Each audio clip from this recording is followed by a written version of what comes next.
Assalamualaikum warahmatullahi wabarakatuh. Perkenalkan, nama saya Ruleta Numa Sofinanda. Saya dari kelas 11C absen 29. Kali ini saya akan melaporkan hasil lembar kerja kelompok 8 bab titrasi asam basa. Pertama ada kegiatan pembelajaran 1 mengenai titrasi asam basa berdasarkan konsep netralisasi asam basa. Perhatikan gambar berikut. Di situ nampak gambar anak yang sedang sakit perut akibat lambungnya. Kemudian ada tanda panah ke arah kanan yang menandakan seperti solusi, yaitu obat-obat MAH. A. Identifikasi masalah. Yang pertama, apa yang menjadi penyebab lambung anak tersebut sakit? Yang kedua, bagaimana obat-obatan tersebut menjadi solusi dari penyakit anak tersebut? B. Merumuskan hipotesis. Yang pertama, adanya beberapa faktor yang menyebabkan naiknya asam klorida dalam lambung. Yang kedua, kandungan berupa aluminium hidroksida, magnesium hidroksida, dan lain-lain yang menetralkan asam lambung sehingga meredakan keluhan peningkatan asam lambung. C. Mengumpulkan data. Pada kasus pertama, jika ada 5 ml larutan magnesium hidroksida 0,1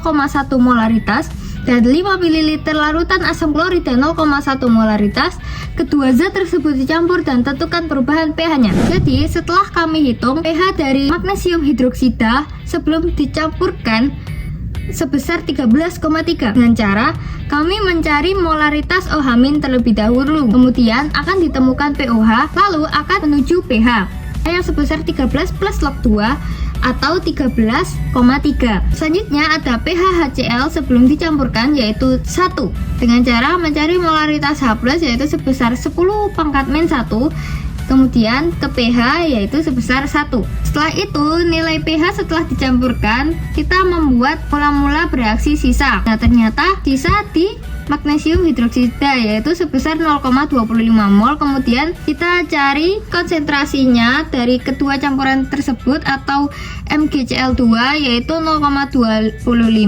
per 10. 10 itu dari volumenya ya, 5 ml ditambah 5 ml. Kemudian dihasilkan OH- sebesar 5 kali 10 pangkat min 2 atau pOH-nya 2 min log 5, pH-nya 12 plus log 5 atau 12,6. Berikutnya kasus nomor 2. Jika ada larutan magnesium hidroksida 0,1 molar dan larutan HCl 0,1 molar, kedua zat tersebut dicampur dengan volume yang berbeda, tentukan perubahan pH-nya. Yang pertama A. HCl-nya 8 ml dan magnesium hidroksidanya 2 ml. Sebelum dicampurkan, pH-nya sama dengan kasus pertama yaitu MgOH2 13,3 dan HCl-nya 1. Setelah dicampurkan, pH-nya sebesar 2 min log 4. Selanjutnya ada HCl-nya 6 ml. Magnesium hidroksidanya 4 ml. Sebelum dicampurkan, pH-nya sama dengan cara A tadi, yaitu MgOH2 sebesar 13,3, HCl-nya 1. Setelah dicampurkan, dari perhitungan berikut ini, dapat kita lihat bahwa pH-nya sebesar 12. D. Mengorganisasi data. Jadi, pada percobaan A tersisa mol dari asam klorida, yaitu sebesar 0,4 milimol. Yang akhirnya setelah dicampurkan ternyata pH tersebut bersifat asam yaitu 2 min log 4 atau 1,4. Kemudian pada percobaan B tersisa mol dari magnesium hidroksida sebesar 0,1 milimol sehingga pH setelah campuran bersifat basa yaitu sebesar 12. Kenapa hal ini dapat terjadi? Jadi mol yang tersisa pada suatu reaksi akan menentukan jumlah ion hidrogen maupun ion hidroksida pada suatu larutan yang pada akhirnya akan menentukan keasaman atau kebasaan suatu larutan dan akan menuju kepada nilai pH yang berubah atau berbeda. Nah, dari situ kami menyebutkan bahwa itu yang merupakan penyebab terjadi perubahan pH. Selanjutnya ada interpretasi data. Yang pertama, peristiwa yang terjadi saat reaksi asam dan basa menghasilkan senyawa netral. Nah, peristiwa yang terjadi saat reaksi asam basa menghasilkan senyawa netral adalah ketika reaksi tersebut mencapai titik ekivalen. Titik ini terjadi ketika jumlah mol asam yang ditambahkan sama dengan jumlah mol basa dalam larutan, sehingga menghasilkan senyawa netral dengan pH 7. Nah, biasanya pH larutan mencapai nilai ini ditunjukkan dari indikator mengalami perubahan warna. Yang kedua, dari kajian literatur, apa yang dimaksud titrasi asam basa?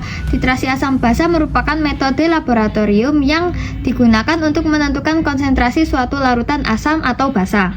dengan menambahkan larutan standar asam atau basa yang telah diketahui konsentrasinya. Selanjutnya nomor 3 yaitu bagaimana cara menentukan indikator pada titrasi asam basa. Nah, pemilihan indikator pada titrasi asam basa didasarkan pada perubahan warna yang terjadi pada titik ekivalen reaksi. Untuk menentukan indikator yang cocok, kita harus memperhatikan rentang pH perubahan warna dari indikator tersebut. Misalnya, phenolphthalein berubah warna pada rentang pH 8-10. Yang keempat, pada titrasi asam basa ada titrat, titran, titik akhir titrasi, dan titik ekivalen. Yang pertama ada titrat. Titrat merupakan larutan yang akan dititrasi atau yang biasanya diletakkan pada Erlenmeyer di bawah buret. Nah, larutan ini akan dicari konsentrasinya. Yang kedua ada titran. Titran merupakan larutan baku yang digunakan untuk menitrasi titrat yang biasanya diletakkan di dalam buret.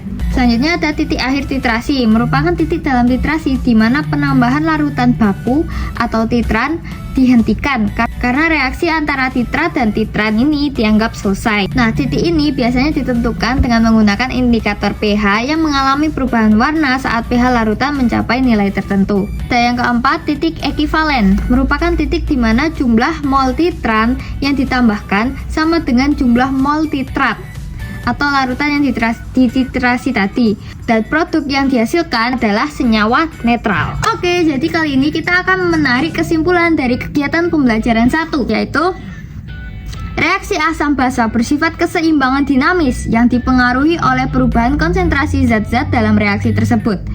Perbedaan volume tiap larutan yang ditambahkan akan menghasilkan perbedaan pH pula. Nah, selanjutnya kita ke kegiatan pembelajaran 2. Di situ kita ada gambar seperti yang pada kegiatan pembelajaran pertama. Jika kandungan magnesium hidroksida yang digunakan untuk menetralkan asam lambung diganti dengan NaOH. Yang pertama, identifikasi masalah. Kami mengidentifikasi apakah larutan NaOH yang bersifat kuat atau berkonsentrasi tinggi dapat menetralkan asam lambung. B. Merumuskan hipotesis. Larutan NaOH tidak dapat menetralkan asam lambung. C. Mengumpulkan data. Jadi data ini kami kumpulkan setelah kami melakukan praktikum. Berikut adalah lampiran-lampiran dari praktikum kemarin yang kita lakukan. Yang pertama, judul praktikum yaitu titrasi asam basa. Tujuannya untuk mengetahui konsentrasi suatu larutan. Untuk alat dan bahannya kalian bisa melihat di sini. Selanjutnya, langkah kerja kalian bisa baca di sini dengan mempause videonya terlebih dahulu. Kemudian, hasil pengamatan yang kami dapatkan yaitu pada percobaan pertama, kami mendapatkan volume NaOH yang dibutuhkan untuk mengubah warna dari indikator yang telah diteteskan di Erlenmeyer berisi larutan HCl, yaitu pada buret 0-8 ml atau sekitar 8 ml. Pada percobaan 2 pada buret 8-17 ml atau sebesar 9 ml. Pada percobaan ketiga 17-25 ml atau sekitar 8 ml. Kemudian kami merata-rata dari 3 percobaan tersebut didapatkan dibutuhkan 8,3 ml NaOH untuk mendapatkan perubahan warna tadi. Selanjutnya kami buat reaksi HCl plus NaOH menjadi NaCl plus H2O. Jadi NaOH yang terpakai sebesar 0,1 mol per liter dikalikan dengan volume NaOH yang dibutuhkan, tetapi kami ubah dulu ke satuan liter, didapatkan 0,00083 mol.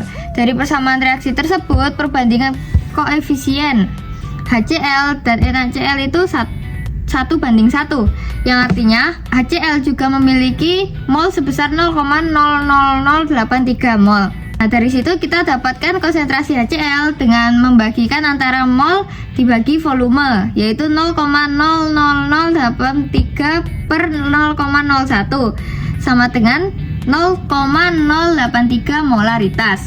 Kemudian selanjutnya ada interpretasi data. Yang pertama, berapa konsentrasi HCl?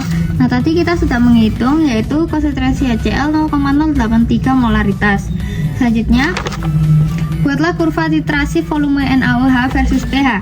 Kita mencari pH dari HCl dulu ya. Tadi kan sudah molaritasnya 0,083. Dari situ kita bisa mencari konsentrasi H+, yaitu sebesar 8,3 kali 10 pangkat min 2 yang kemudian akan didapatkan pH sebesar 2 min log 8,3 atau 1,08. Nah, 1,08 itu letaknya di atas angka 1 sedikit ya pada track pH. Volume NaOH tadi rata-ratanya kita sudah menemukan 8,3 ml.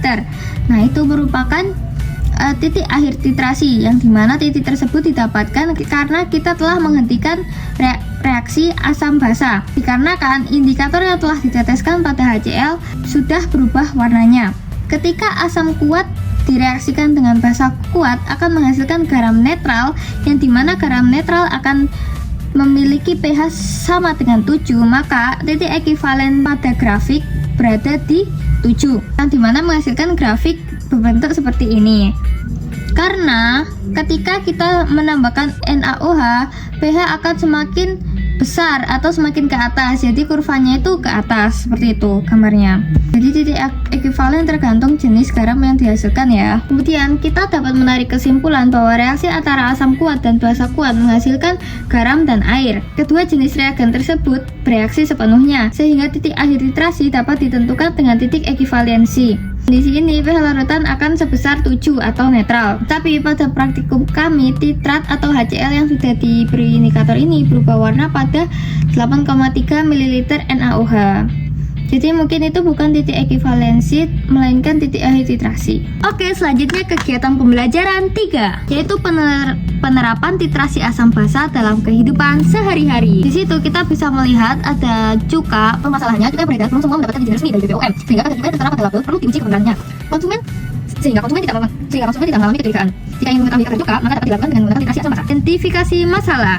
Bagaimana mengetahui kadar cuka dengan metode titrasi asam basa? Selanjutnya merumuskan hipotesis. Jadi hipotesis kami, hal tersebut dapat direaksikan dengan NaOH seperti pada kegiatan praktikum yang kami lakukan. Selanjutnya mengumpulkan data. Jadi data berikut ini didapatkan saat kami praktikum. Judul praktikum masih sama, titrasi asam basa. Tujuannya yaitu mengetahui konsentrasi suatu larutan dan alat dan bahan serta langkah kerjanya juga mirip-mirip, tetapi kita menggunakan CH3COOH sebagai titrat.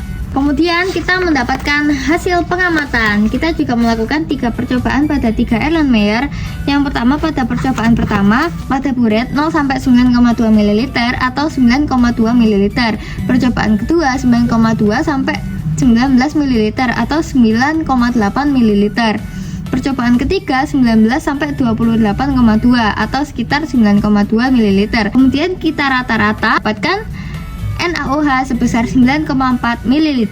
Dan kita membuat reaksi yaitu antara CH3COOH 10 ml direaksikan dengan NaOH menghasilkan CH3COONa dan H2O atau air. NaOH yang terpakai yaitu 0,1 mol per liter dikalikan dengan volume NaOH yang udah kita hitung rata-ratanya dikonversi ke satuan liter dengan 0,00094 mol. Selanjutnya dari persamaan tersebut kita dapat melihat koefisien antara CH3COOH dan NaOH ini sama 1:1, sehingga CH3COOH dapat dicari konsentrasinya yaitu mol per volume, yaitu 0,00094 per 0,01 dapatkan dari 10 ml yang dikonversi ke liter, menghasilkan konsentrasi sebesar 0,094 molaritas. Selanjutnya ada interpretasi data. Yang pertama, berapa konsentrasi CH3COOH?